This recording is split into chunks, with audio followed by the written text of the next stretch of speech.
secret to building a successful enterprise lies in choosing. Choosing between lending and equity. Choosing between two prospective venture capitalists. Choosing between buyback and control.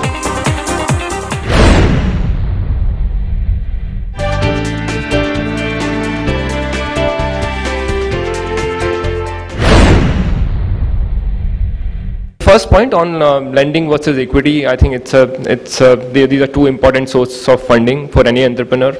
But there are some fundamental differences which I think you should take note of if you are approaching either of them.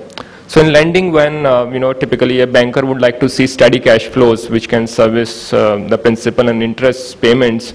In case of VCs, it's not about cash flows as much as what kind of inflection points the business is going to see in the investment period. The expectation of a typical VC guy is that the scale will go up something like 3 to 5 times in, let's say, 5 to 6 years. The margins would improve.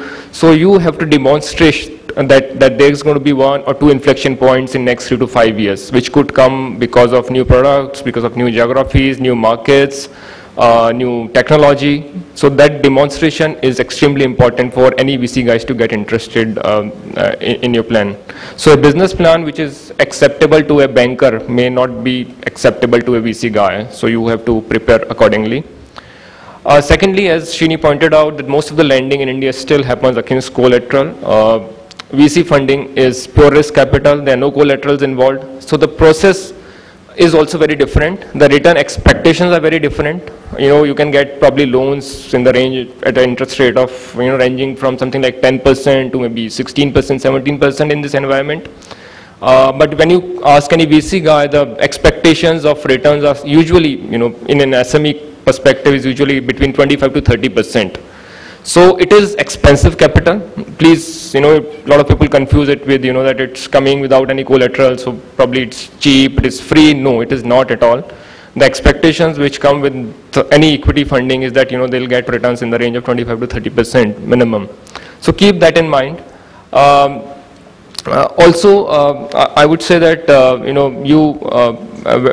when you're looking at VC funding, just make sure that you are adequately prepared. What I've seen that, that the business plans and the entrepreneurs don't prepare them enough to approach a VC guy.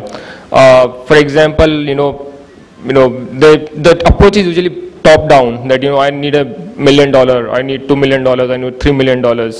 And I'm still seeing a lot of business plans which are like 5 crores, 10 crores, 20 crores, 25 crores. We like business plans which are more bottom up. You need to really accurately estimate what kind of funding do you need. So I haven't come across a business plan which says I need funding of, let's say, 8.35 crores. So please identify what are your funding requirements, for what kind of end usage you're going to put this capital to. How we utilize next 6 to 12 months. There's no point raising money if you want to do your project, let's say, 18 months from now. So look at what is realistic. How much can you handle? It's not about raising money. It's not about raising 20 crores, 20 crores, 30 crores. It's a question of how much you can put it to use. And that result of that capital has to come in next 3-5 years. So please keep that in mind. If you have funding requirements across various time frames, do multiple stage funding, do round 1, round 2, round 3, as you would have seen in many startups. So think from that perspective. On identification of VC guys, I think it's very important to identify VCs which are aligned with your objectives.